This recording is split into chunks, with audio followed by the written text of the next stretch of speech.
Jeff, you're very welcome to ScaleX Insider Podcast. Delighted and thrilled you can join us from sunny Portugal today. You're welcome, and yes, it is very sunny. You're a lucky man. The rain has started here. Jeff, look, we've been sharing off air. You know, our vision is to inspire, connect, and enable millions of ambitious leaders of small and medium-sized enterprises to scale with purpose. So, what does scaling with purpose mean to you, Jeff? That's a really good question, because I think it commands a lot of different responses, subject to who you're speaking to. But scaling with purpose is the same as existing with purpose for me. If you don't know why you're here, then your entire focus should be on establishing knowing why you're here. And the same thing applies to business. And I think one of the things that I've learned during the process is that there are three reasons people start a business. One is because they're unemployable and too disruptive. Two is they want to get rich quick, and they think that's the solution, and that's the way they're going to solve their financial flexibility challenges. And three is, the third reason is because somebody wants to solve a material problem that's going to benefit a lot of people other than yourself. If you start a business for the first two reasons, you're unlikely to succeed. So that's the real value of purpose, truly understanding what problem it is you're trying to solve. Yeah, that resonates so strongly. I recall interviewing Sharon Lecter back in some of the earlier seasons, and she said you should either exist to solve a problem or service a need, which rings strongly in your answer. You have an incredibly colorful, rich, inspiring story, Jeff. I would love you, for those who are not aware of Jeff, for you to share your story, the abridged version on how you've arrived to be in sunny Portugal, if you would. I'll certainly give it a go, and I'll try and keep it as short and succinct as possible. But I was born very ambitious. No idea why. I just was. And during my journey, I've always tried to improve, like most people do.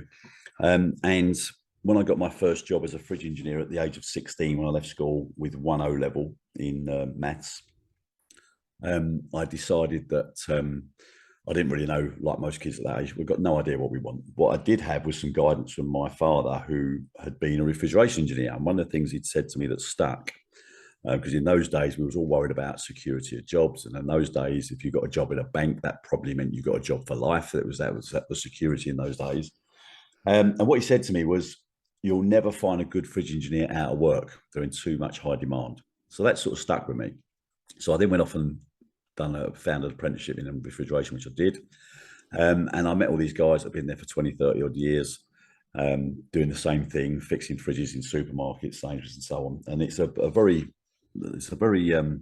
complex industry that very few people even know exists. But anyway, so in my cocky self as an apprentice, I was also going to college one day a week to learn the theory of it all, as well as the practice at working. I said to the team one day, "I'm going to be a supervisor by the time I'm 19. And they all looked at me, clipped me around the ear and said, "Shut up." And we've been here 30 years, we're not supervisors. Anyway, I just repeated the question because I was cocky. But what was interesting is, because I'd made that statement, and I didn't know this until I wrote my book, but that created an incredible focus for me. Just a statement that was out there, and it was rich, and it was in the air, and now I've made a commitment that I am accountable for. And of course, I didn't understand any of that when I did it, but I understood it when I go back. And at 19 years old, I was given the keys to a brand new estate car and promoted to a supervisor, which brought a load of other challenges. I got ostracised, but that's another story entirely. So that's sort of when I realized that you can achieve whatever you want to achieve if you say it out loud.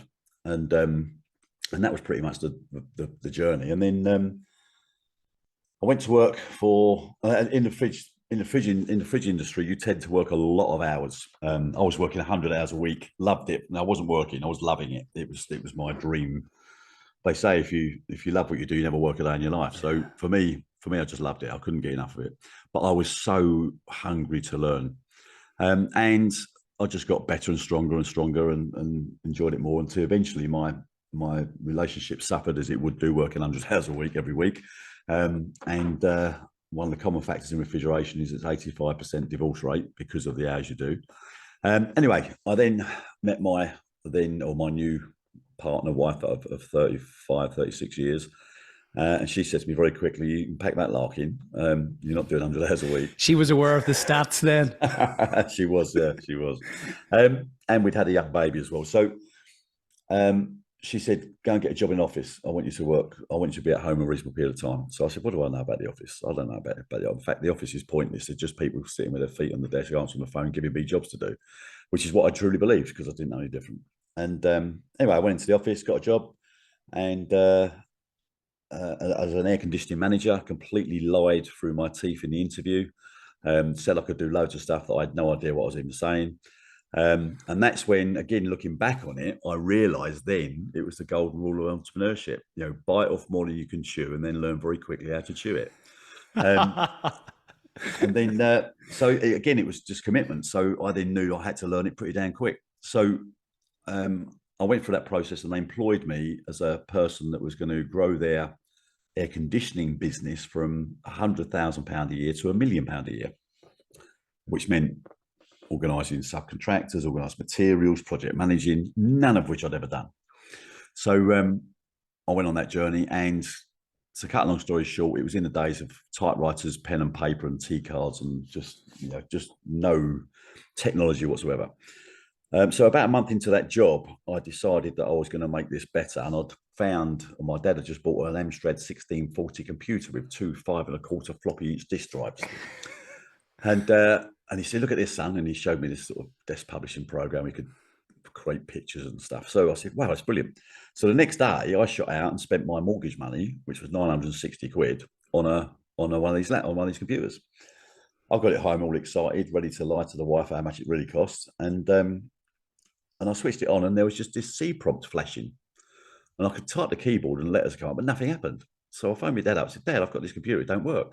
So he said, what do you mean? So I told him. He said, no, you have to load software onto it, son. I went, oh, I didn't know that bit. So that was how naive I was. Anyway, cut long story short, I found a bit of software that was very cheap, and I started building a service management program to manage all of the activity in the air conditioning in this business. And I worked night and day, weekends, to create complete automaticity of what we had 5 or 6 people doing in bits of paper. So I presented to my 2 governors at the time, the owners of the business, said, look, I want to show you what I've done. And that's what's helped me get, achieve this £1 million turnover that you said was the utopia, which we've done. And they said, wow, that's unbelievable. That's fantastic. Is that how you've done it? I said, yeah, that's how I've done it. I've really worked hard on it, loved it. It was a challenge for me, which I love, blah, blah, blah. So I said, but there's one thing I would like in return. And they said, what's that? I said, well, I've spent nearly 6 months building this in my own time, which is fine. I'm happy with that. But I've had to spend a month's mortgage on this computer, which means I've been a month in arrears of my mortgage for 9 months. So I'd like you to buy the computer off me that I built it all on. And of course, that computer will sit here and will be the heartbeat of what you're running. And I think that'll be a great outcome. They said, no, don't want to buy the computer. So I said, okay. So okay.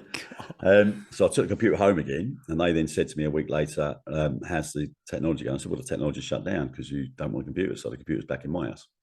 So once I'd realised that they really weren't interested, they was very self-serving, I decided that I was going to start my own business. So that was the motivation to start my own business, because now I'd learned all about the office element of it as well as the engineering element. So I started a business with a forecasted turnover of £110,000 in the first year. And in that first year, I turned over 700,000. So it just launched. And I got the bug. But the problem was, I'd started the business to get rich. I hadn't started the business for a purpose. And although it grew eventually to about 5.5, 6 million quid, I couldn't get it beyond the 6 million. I was living like a king anyway, nice houses, cars and stuff. Everything was great. But I was getting bored, and I couldn't find, I employed people that were far higher paid than I was, far more experienced. We brought people in from the corporate world of banking to try and sort of, that were in real estate management, brought them in, and they all delivered the sort of square root of zero. And I just couldn't work it out. So I got bored, and that resulted in me buying a football club. So I bought a local football club, a non-league club that was What was the football club? It was called Clacton Town Football Club in Clacton. And it hadn't won anything for about 50 years. And they'd approached me for sponsorship. And I said, no, I'm not going to sponsor you, because you're all lovely people. You're all volunteers, but you're all builders and plumbers and God, and you're not really entrepreneurial. in any way. So I'm not going to give you money that you're going to squander inappropriately. So I'll buy the club is the only way I'll get involved. Anyway, so I did, and I threw my heart and soul into it. I got all my suppliers, leveraged the suppliers, so I need you to sponsor us and advertise and all the stuff. And I then used the PR machine that I had for promoting the club and the players we were signing, blah, blah, blah, blah, blah. And when I took it over, there was about 25 people that were paying to come through the gate to watch football. By the time of my first sort of 3 or 4 months of launching, we had about 600 people coming through the gate. And we were getting featured on Sky Sports, and we got promoted 3 years on the trot. And it just all changed with essentially the same infrastructure. All I did was I learned a really valuable lesson that I didn't know before. I had this uncanny ability to inspire people. So the same players essentially and the same people were suddenly just becoming giants just through me being this sort of this energized, inspirational figure that just got them punching through walls. And but the problem was that I'd left somebody running my business who was quite passionate about the opportunity of running the business. I'd taken my eye off the ball, completely got consumed by the football club, spending 40 hours a week down there and enjoying the outcomes of what I was doing and what I was learning. Until one day I got a phone call about 18 months after this had all happened from the guy that was running the business. And he said, "Jeff, we've run out of money." I said, "What do you mean?" So anyway, I went and saw him, and he said, "I really thought I could manage it. I didn't want to bother you with it, and blah, blah, blah, blah. I'm really sorry. I've blown your business," and blah, blah, blah. I said, "No, you haven't blown anything. I've blown the business. It's my responsibility. I took me off the ball. I didn't make it my business to make sure everything was okay. So this is entirely down to me." Anyway, so I called in a couple of specialist accountants just to establish whether I could trade out of it or not, if it was a reasonable challenge. And the conclusion was I couldn't. So I had to liquidate the business, which eventually ended up with me being declared bankrupt, which was probably the lowest point of my entire life. And that caused me to be ashamed, embarrassed. I hid for ages. I'd let my family down, let my kids down. I felt the lowest of the low. In fact, if I'd suffered depression, then that was what depression was. And then I just went hiding. I hid. And the problem is, because of the football club, everybody knew me. So I had to walk down the high street where 5 or 10 people would say, "Hello, Jeff," to the job seekers shop where I had to go and sign on, which was, I had to do that to get money for family. And this must have been incredibly humbling, coming from the place where you have an inspired, and I know, football clubs at this part of the world and throughout England are the heart of many communities, and the fact that you have created this level of success within the football club, inspired people to do things that they didn't previously believe that they could do. I suspect there was a lot of pats in the back, a lot of drinks bought for you. You're revered wherever you went, and also people making the assertion that you're also a very successful business person to be able to actually acquire this football club in the first instance. So you've got that whole persona, that identity of the successful businessman who's acquired a football club and who's just walking on water here in terms of what he's been able to do within this. And this is my what I'm hearing in my interpretation of this, to go to somebody who's now having to draw job seekers, who is incredibly humbled by what's just happened. And I suppose your entire identity just broken, shattered. Is that a fair depiction? What was going on in your head at that point in time? Did you go to such a place of desperation that the thoughts weren't very healthy? No, like I said, I've been lucky enough to never suffer depression. But if I ever got close to it, that was it. There was an element of feeling sorry for myself, thinking, how can this be my fault? But of course, the reality was stark every time I reflected. If I wanted to know whose fault it was, I just had to look in the mirror. So that gave me clarity of responsibility. And also was lucky enough that my wife at that point wasn't sitting there going, "Jeff, you've ruined our lives." She was supportive, and she understood the challenges. but she also understood that I had some lessons to learn, as did I. Right. So, and one of the things that I sort of realised while I was hiding for 3, 4, 5 months, which I was this realisation that said, for the last 5 or 6 years, where I've been really successful, we've enjoyed the fruits of that success. And I believed, and when you start a business, you'll know this. You're an accountant, you're an IT specialist, you're a lawyer. You have to learn all these things at pace, right? And because I'd learned them quite well, and had a successful, pretty slick business when I was on focus, I actually thought I knew it all, and I really thought, listen, there's not much people can teach me. I've got this. I've done it. Look at the success. And then there was this realization that I knew absolutely nothing when it come down to the real meaning of life. I absolutely was a million miles away from where I thought I was and the life I was living. It was an egotistical drive, basically. And what was that process, just to poke at that a little bit further, because I'm really curious to understand, was that a kind of a bolt from the blue, where you were still kind of wandering around in a kind of a victim mentality, why me, and something, a conversation or something happened to kind of shake you out of that? Or did you go on a kind of a journey of head off to India for a week, or start journaling, or what was the process for you to eventually arrive at this place where you looked at yourself in the mirror and say, hold on, this is not about anybody else, this is purely and squarely at my door, and I need to change? While I was hiding, there was one thing I had plenty of, and that was time. Yeah. And what I did was I just reflected. I just sat back and just played my life back, and I reflected. And yes, for the first month or two, maybe not even that long, first 3 or 4 weeks, I did feel like a victim. And I like to slap myself in the face to say, just grow up here, take ownership of this.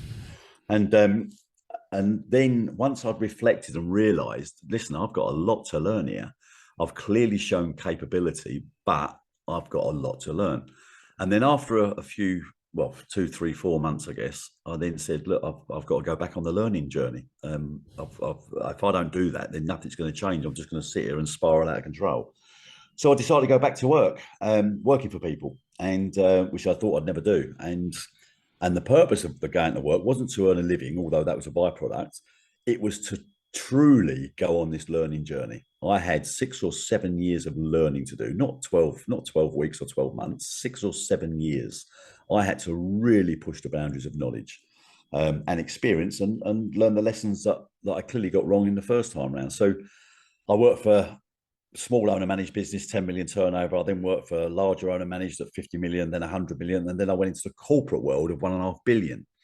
And what I found consistently throughout that was it was hundreds of thousands of people. The industry I'm in, facilities management, is a 200 billion pound industry. It's 1 in 7 adults working facilities management. A lot of people don't realize the scale of the industry, and it's full of hundreds of thousands of fantastic people behaving badly.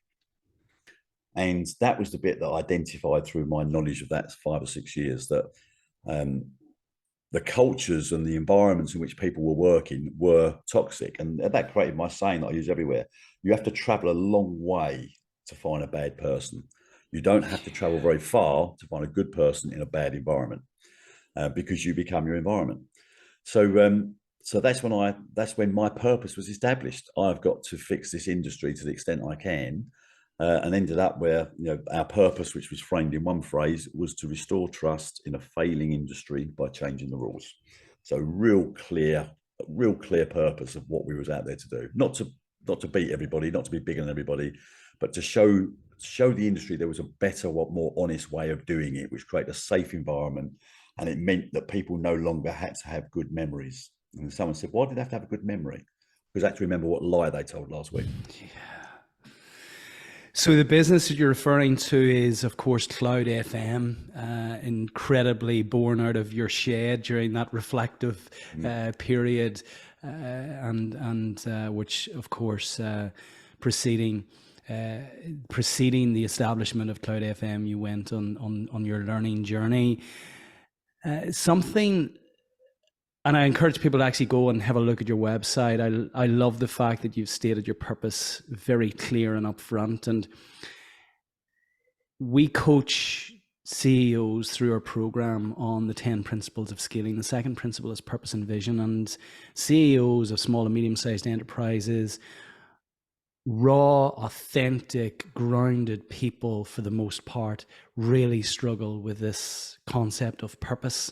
And you strike me as that guy, you know, just really raw, authentic, you know, energetic. I can imagine if that concept or that word purpose was mentioned, you know, 15 years back, you go, what are you talking about? You know, what's all that soft stuff? You know, I'm here to make a shilling and make plenty of it.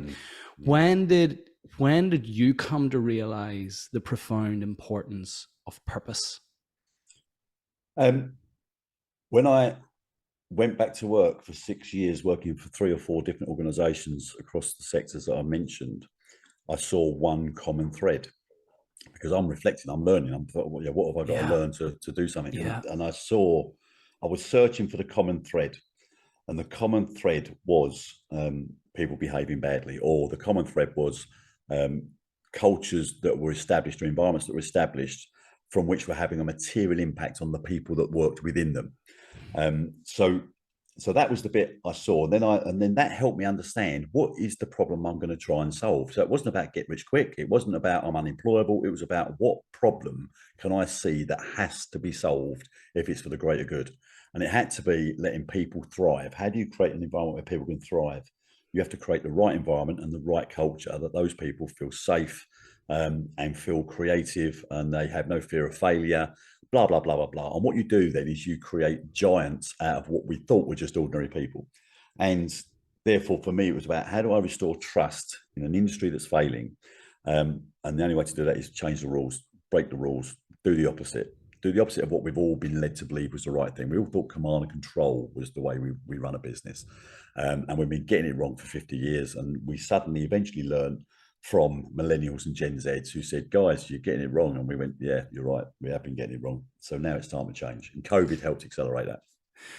That's a lovely segue into your wonderful book by the same name, Doing the Opposite. Congratulations on the publication of and release of your book.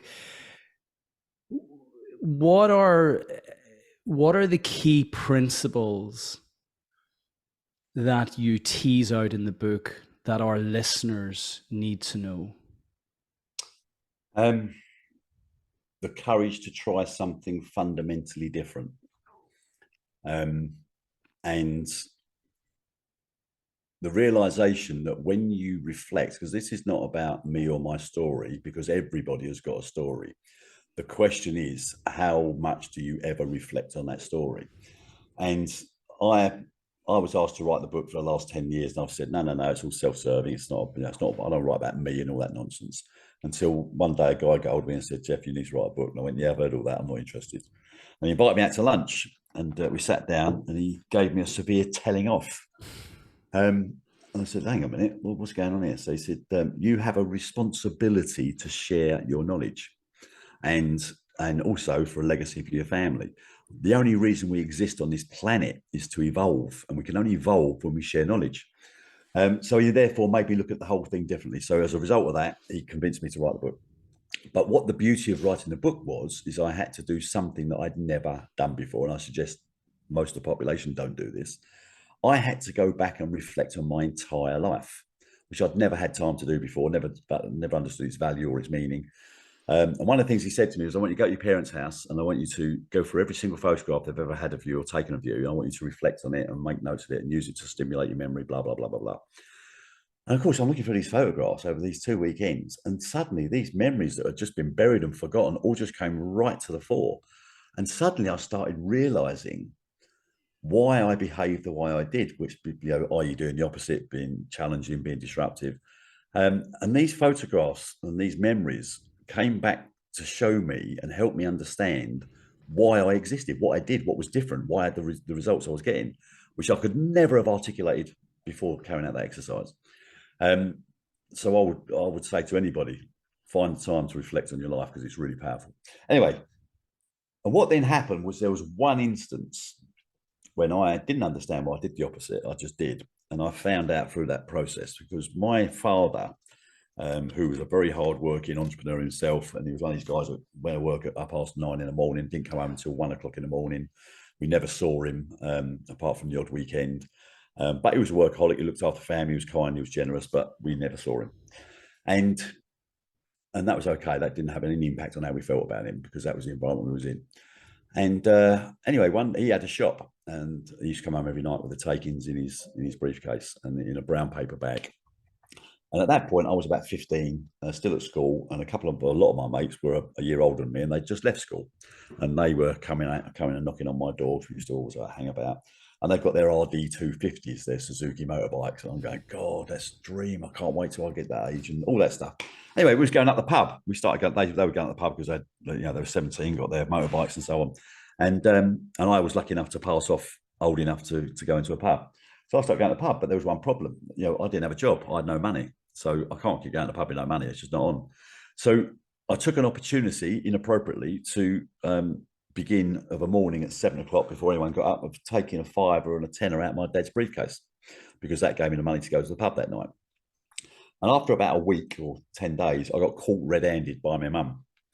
And she obviously was very disappointed. It was never it was always a kind, loving family, but an accountable one. But she said, right, you better go to school and your father will speak to you tonight. And of course, that was the dreaded, oh my God. Anyway, I went to school, completely anxious all day, walked back, never seen my dad's car at home ever before 1 o'clock in the morning. And there was no car. So I thought, result, got away with it. Anyway, that happened for the next 3 or 4 days, no car. And then on the 5th day, I'm walking up and it's 4 o'clock and my dad's car's outside. I'm like, oh no, that's it. It's all over. So I walked in the kitchen. He said, oh, son, how you doing? I said, yeah, fine. He said, what are you doing this afternoon? I said, I've just got to do my homework, Dad. So he said, how long will that take? So about 20 minutes. He said, okay, well, go and do that then. He said, because I think we ought to go out and I want to take you on a little journey. So I thought, oh my God, he's going to take me to the woods and kill me. So I was really, really anxious. So anyway, we got in the car and he took me to the local high street. And I don't know if you recall, or if the listeners will know this, but there was a place that was called Airfix shops where you could buy modern aircraft, put them together and stuff like that. So he's walked me into this Airfix shop. He wouldn't tell me where he was going until we got there. And he said, what do you think of that plane up there? And it's a big plane hanging on strings from the ceiling that was a remote control plane with servos in the wings for the ailerons and bits and pieces and little petrol engine. So yeah, it's brilliant. He said, I think we ought to buy that and we'll buy the kit and we'll build it together. I said, really? And I'm confused now. So anyway, he buys the kit, buys all the servos, buys a little engine, buys the plane, buys all the stuff we need to buy. Go home, and he said, right, what we're now going to do is I'm going to be home at 3:30 every day, and we're going to build this plane. And when it's built, we're going to take it up Chingford Plains, which is a huge field, and we're going to fly it together. So I said, wow, okay. So there's my mum scratching her head. My sister is going, hang on a minute, what's going on? He's gone and done something like really dodgy, and you've just bought him a plane. I'm confused. Anyway, I didn't say that. He did it. Anyway, cut long story short, what then happened was my mates knocked on the door the next night and said, Jeff, come on to the pub. I went, no, I'm building an aircraft for my dad. Thanks very much. And I never went to the pub again. And he obviously committed the time to adjust his own life to facilitate that. And I never ever done anything wrong of materiality ever since that day. So what he did, bearing in mind of doing the opposite principle, is in any other environment, that kid would have been grounded, locked in his bedroom, punished in some way, shape or form. And what he did was he established the root cause. I was being distracted in a number of reasons, which he took full responsibility for and decided to behave differently. And that's where the doing the opposite principle comes from. I love that. Thanks for sharing that story. And as a father of 3 teenagers, I'm reflecting on what I would do. And I don't believe I would do that.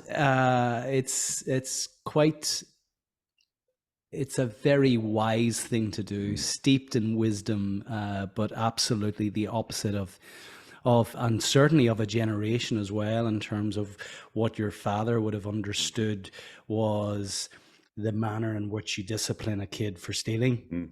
And so that principle was embedded very, very early on. How does doing the opposite manifest in Cloud FM since its origins? And if you share with the listeners just the scale of Cloud FM at this point. Okay, so Cloudfm started in 2012. We were bound. There's only four of us: me, my wife, my two daughters, and my business partner at the time. And we launched the business. We was pounding the pavements. We managed to get one client, which was turning over £1 million a year or thereabouts. And that was at 2012. In 2014, where we'd managed to sort of spread our wings and get a little bit known, from 2014 to 2017, we grew from 1 million to 70 million. Wow. From 2014 to 2017, you grew from 1 million to 70. 1 million to 70. Yeah, it's huge growth. 10x in 3 years. That's incredible. Yeah, well, again, when I reflect on it, I do say, wow. But yes, it was incredible. But the bit that was interesting was again, it's about the laser focus. We knew what our purpose was. We knew our solution was in demand, but the question was, are the client, because these clients, but we had a philosophy of a small number of large clients. That was the philosophy. So even today, we only have 14 clients, and because our job is not to become the biggest in the world. Our job is to show the industry how to behave differently and reap the rewards of that in a win-win-win scenario.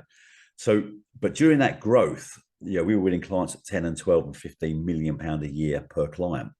So, but when we talk about doing the opposite in the philosophy, one example is that whether you're in construction or facilities management, we all wake up every day in the way in which we've been wired and the environment in which we operate. And that is, you send me an invoice, I pay it in 60 days, or I'll pay it in 100 days, or whatever the philosophy. And we're all wired to accept that that's what's going to have to be. Yeah. And I learned from my previous business that I spent 70% of my time chasing money, 30% of my time running the business. And I didn't enjoy that. And I don't think anyone does. And the biggest challenge to any business is cash flow, right? Cash is king. Especially scaling businesses. Of course. So therefore I said, right, how am I going to grow this business exponentially? I've got no loans. I've got no investment. I've got no overdrafts. I've got no money. How am I going to grow this business? So I seriously sat down and thought about it and realized that I needed my clients to be my investors. So what I did was I refused to give them credit. So if the client came on board and said, we pay in 30, 60 days, I'd say that's a deal breaker for me. They said, well, when do you want to be paid? I said, 24 hours. And they said, but we've only ever paid on 60 days. I said, yeah, but you've only ever had a bad service and you're trying to now correct that. And to correct that, you have to do things differently. So what then happened was, as a result, we paid our supply chain, the people that were delivering the services, we paid them in 30 days. So I'm getting paid in 24 hours and I'm paying in 30 days. So I've got negative working capital, which essentially was my investment. And when the client is when you have a solution or a product that the client feels they can't do without, they will agree to your terms. And of course, the people around me were saying, Jeff, you're mad. You're never going to win a client. You're being stupid. And I just said, it's the only way we can do it. We can't do it any other way. There's no money to be brought into the business. There's no investment. There's no way I can attract investment. It's all just a pie in the sky idea. So that's what we did. And ever since then, I think the most credit we've ever given is 5 days. So we were cutting invoices of, £1.5 million on a Monday and getting paid on a Tuesday. So that was the principle of doing the opposite yet again, where most people would say, yeah, but you can't, we won't be able to do that. We won't be able to do that. And I said, well, everyone said we won't be able to do it until you do it. So you've entered an industry that you're purposefully seeking to fundamentally change by doing the opposite of what's always been done. You've had the courage to do that. So, you've come in here. I'm going to tease out from you the principles that have undergirded the 10x from 2014 to 2017, from 1 million to 70 million, 70x, isn't that right? And what we're saying here is purpose was clearly critically important, and the significant principle that undergirded that success. Your mindset, your psyche is very different. And you've mentioned kind of you feel you've been born with this mindset that's contrarian, that is wired to do the opposite, to think in an opposite way. Is that something that, you know, you've just been blessed with, or can our listeners train and cultivate a mindset to essentially do the opposite? I believe that anybody can think the way I think. I think what I was born with was the lack of fear to do it. So that was the only thing I was born with, was a lack of fear. The courage to try anything. In terms of doing the opposite and finding the power of doing the opposite and finding the power of going against the grain, not for the sake of it, but when it's relevant, anybody can do, anyone can learn. The key is the ability to look through different lenses and not just your lens, because we all wake up every day and we only see the world that we see for our eyes. When you can learn to see the world through different lenses, that's when you start to understand and realize how you can do things differently. And of course, we have constrained thinking, don't we? You know, we're back to that really basic example I gave. You know, we're in an industry, we're experienced, been in it 20 years, and we know that we're going to get paid in 30 or 60 or 90 days. Yeah. And we just accept that, right? Whereas, and my thing is, why do we accept that? And then suddenly people will give you all these reasons why you should accept it, and you go, okay, I'll accept it then. And I'm just one of these people that will never accept it. So there's something there. I interviewed the chairman of Patagonia, a gentleman called Charles Kahn, who wrote the book The Imperfectionists, and he talks about the patterns, the lenses which have been imposed on us in terms of creating patterns of thinking from childhood. And he uses similar language to you in terms of looking at things through a different lens. Mm-hmm. Is that something that comes intuitively, or do you encourage your team to ask questions, to get out with their customers, to explore with the customers where their pain is? What do you do to encourage a culture which supports thinking or seen through a different lens? I guess there is no silver bullet to the culture. You've got to do a number of things simultaneously. But you know, one of the key areas around your question, what do you do, is I'll give you an example. So most people, because we're wired that way, says if you want to offer a great customer experience, you need to go and ask the customer what they want. And I say the worst person you can ask is a customer. Because the customer knows what they want, they don't know what they need. Now, it sounds a bit arrogant, but it's a challenging statement. And the reason I say that is if you go and do a blind coffee taste test and you put in 3 cups of coffee, and before they've tasted it, you say to them, so tell me about your preference on coffee. They'll say, oh, I love a real deep, real cultured roast bean and and all this stuff, because it all sounds what they think they want and what they think they like. And a blind taste test, they all love the creamy, milky stuff that's got hardly any coffee in it. So essentially, and that's their preference in terms of their experience. So there is a big philosophy that says, you know, you're barking up the wrong tree if you always go and ask the customer. You need to do, because the customer only knows what they know. They don't know what they don't know. So how do you come up with a methodology? And then when you then talk about cultures, I'll give you another quick example. We're all wired when we take a job to negotiate or understand what the salary is there healthcare, what's the sick pay, what's the holiday pay, blah, blah, blah, blah, blah. And of course, the holidays is you get 20 days a year plus statutory holidays, or you get 25 days a year, or if you're direct, you get 30 days a year. The moment you tell somebody how many days they've got, you've created a constraint. And everyone's fighting to take their 25 or their 30 days. And when you get near Christmas, shit, I better take these 50 days or these 5 days, I'm going to lose them. And we create a behavior. When you tell people they have got unlimited holidays, the only thing they have to do is create the outcomes that we've all agreed and negotiated. Outside of that, you can have a holiday whenever you want. They take an average of 16 days. But you tell a leader, give them unlimited holidays, he'll look at you like you've got 2 heads. But yet the outcome is materially more powerful than a constrained environment. Is that what you guys do in Cloud FM? Yep. What else characterizes the culture of Cloud FM? We have a number of things. The people join a company, they leave a boss. So the one thing you have to focus on if you're going to create a well-beaten culture is you have to spend a lot of time with your managers, because they are the biggest influence on any person that works in business, in any form of environment. If you look at the Gallup surveys that come out every single year, you'll see that 50% of the population say that their life is shaped by how their manager makes them feel. right? So their entire life, not just their working life, their entire life.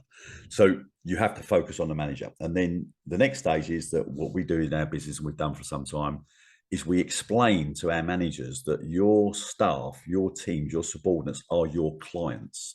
You only exist to serve those people. You do not exist to manage them. You manage a bank account. You do not manage people. You serve people and you coach people.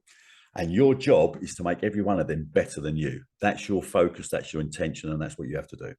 And the other thing to bear in mind is that if you want to understand how, if you're on a journey to becoming a good or a great leader or a great manager, one of the easiest measurements is how many decisions have you made this week?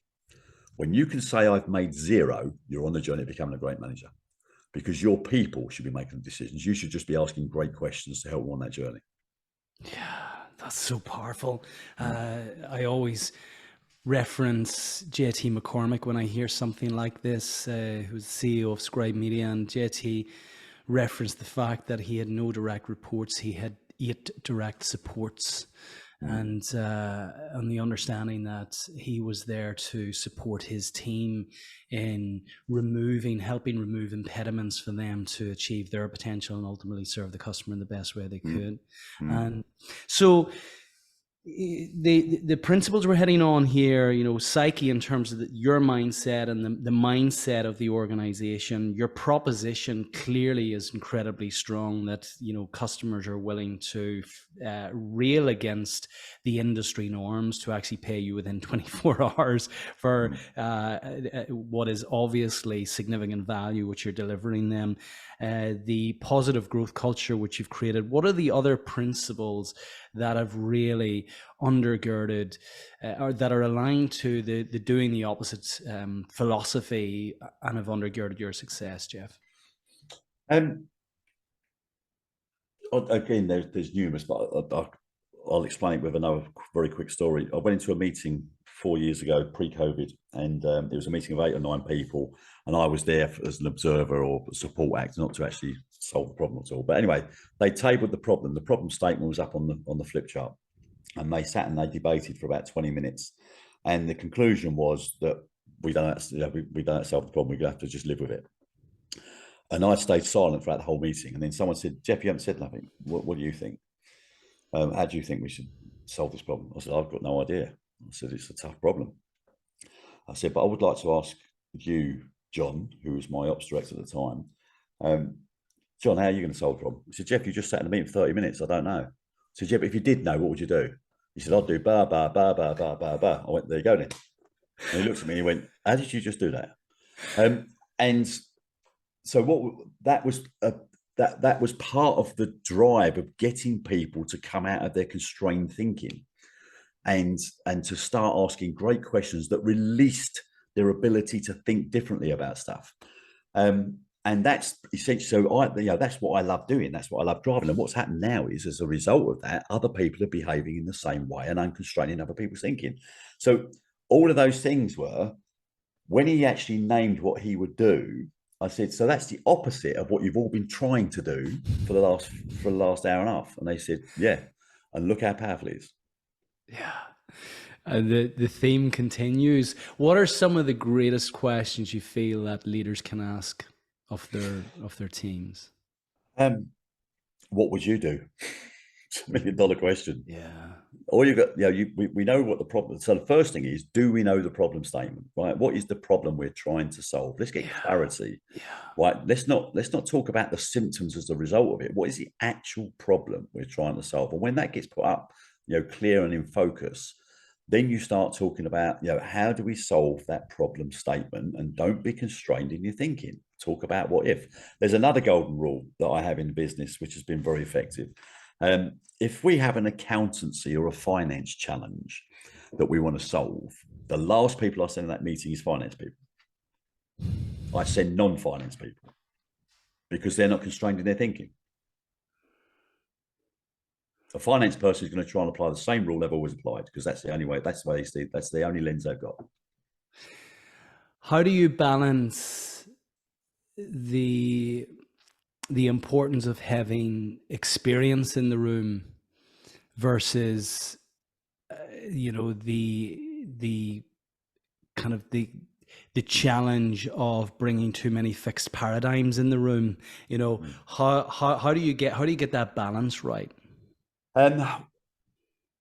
We'll have what we won't. It depends on the subject matter, but we always have an enabler in a room, right? And the enabler is there to stop you going off on tangents, is to stop you going around in circles and back up yourself again. It's all about how do we stay on the journey of trying to solve or address this challenge, and that would be an experienced person that knows how to facilitate that, as opposed to dictate the answers or say, I know the answer. So it's the difference between mentoring and coaching, right? You have to be very, very clear about the difference between mentoring and coaching. So in our world, it's all about coaching. I'm going to help you find the answers. I'm not going to tell you what they are, because half the time I don't know what they are. So, but I am going to help you find them. So that's the sort of principle of how we approach it. We also have very succinct focuses that no meeting lasts more than 30 minutes. It's shut down after 30 minutes, no matter what. And if you do have a need to be together for longer than 30 minutes, it's not a meeting now, it's a workshop. And a workshop, you're going to have a break every 40 minutes, no matter what, and you're going to reflect, and you're going to go outside, you're going to take some fresh air in, you're going to come back because you get tired. So there's just sort of basic principles that create fast outcomes. And it motivates and it inspires. No one wants to sit in a meeting for 3 hours where you're falling asleep, you've got no interest in the detail. So it's all about how do we create excitement, and more importantly is, what are the call to actions? Who is accountable for what as a result of what you've just agreed? And that's written in blood. And when you make people accountable, people misinterpret the word accountability. They think accountability is when it goes wrong, I get fired. That's not what accountability is. Accountability is you agreeing to own, not you being told to own, agreeing to own the outcome that we want to achieve. And if you are unsuccessful in achieving that outcome to a greater or lesser extent, the accountability means we all talk about it and work out what we can do better and different next time. It's not about you're just about to get your head chopped off. Do you review your performance on a monthly basis, on a quarterly basis, on a 6 monthly or annual? You know, how do you check in on performance aligned to accountability? We simplify the process. We have a scenario that says, you know, when I'm at home with my kids and they're growing from the age of 3 years old to 20 years old, do I sit down and do an annual appraisal with them? Do I sit down and say, excuse me, guys, we need to have a serious disciplinary. I'm going to call in my HR rep. It's just all nonsense. It's all nonsense, but that's how we've been wired. So what we do as an organization is we operate OKRs, very clear OKRs, and objectives and key results. And all that happens is every line manager, department head will say to their team, what do you want your OKRs to be? Because here are my OKRs that I've got to create. So what are you going to do that helps me achieve my OKRs? So they decide. The manager don't tell them what their OKRs are. They have to decide what their OKRs are. And the great questions are, when you see their OKRs, and they can have no more than 5 at any one time, you then say, how is that OKR going to help me achieve mine with, you know, the golden thread through the business? And the answer is, well, it's going to help you this way. Fantastic. That's a good OKR. And it goes, actually, I don't know. Well, then get rid of it, because it's of no use to anybody. So it's all about that real laser focus. And then at that point, once the OKRs are agreed, you just have weekly or 2 weekly check-ins where you have an informal chat. How are you getting on? Have you got any barriers? Is there anything I can do to help you? And what you don't do is you don't get to whatever the deadline is that you agreed as the owner. It wasn't inflicted upon you. You negotiate, you agreed that that's what you wanted to be. There are times in life where things change and you can't meet that date. That's okay. But you renegotiate that day at the time you know. You don't miss the date and say, oh, it was because of. So it's all about, you know, in the moment, feeling safe, you know, psychological safety and all that stuff. And before you know where you are, people achieve incredible things when you behave that way and you give them that accountability. When did you discover OKRs and implement them within the business? We've always known about objectives and goals and stuff like that. OKRs I established, or I learned about in the context of OKR about 5 years ago. And I learned it through my peer group, Vistage. Yeah. I'm a huge fan. In fact, I'm smiling here because I have an offsite tomorrow with my team for our quarterly OKR review. So straight after this, I'm going to update mine. Yeah. So a huge fan of them. I encourage the listeners to read the wonderful book by John Doerr, Measure What Matters, and actually Microsoft Teams. There's so much software out there to enable Microsoft goals in the implementation across the company. Viva goals have been acquired by or been established by Microsoft Teams, so it's all there within the software that we typically use. So huge fan. Conscious of time, Jeff, before we move into the close, is there anything else in the context of doing the opposite that you would like to share with our listeners? I guess not beyond the message I've already spent or spoken about, which is, unconstrain your thinking. That's the principle, really. Be prepared to think anything. It costs no money to think a moonshot. The only time it costs money is when you execute the moonshot. Yeah. So never ever be frightened of thinking the moonshot, because it costs no money. It's got no risk. Yeah.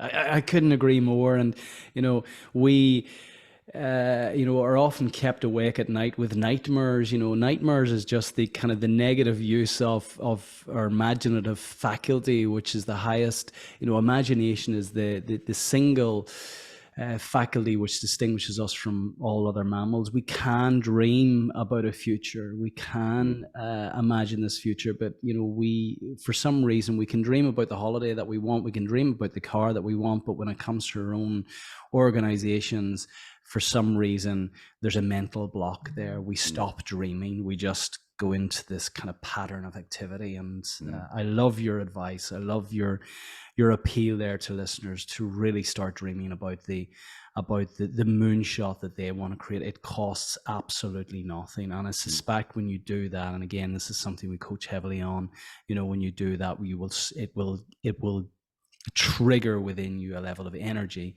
and inspiration that you haven't had before. Jeff, you've had a wonderfully colorful, rich life to date. Can you share with our listeners 3 timeless takeaways?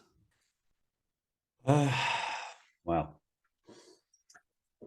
Well, I'll try and reel them off. I'm not sure it's going to be 3, but I'll just go through what's always pops in my head when people ask me similar questions. So, if you want to grow, let go.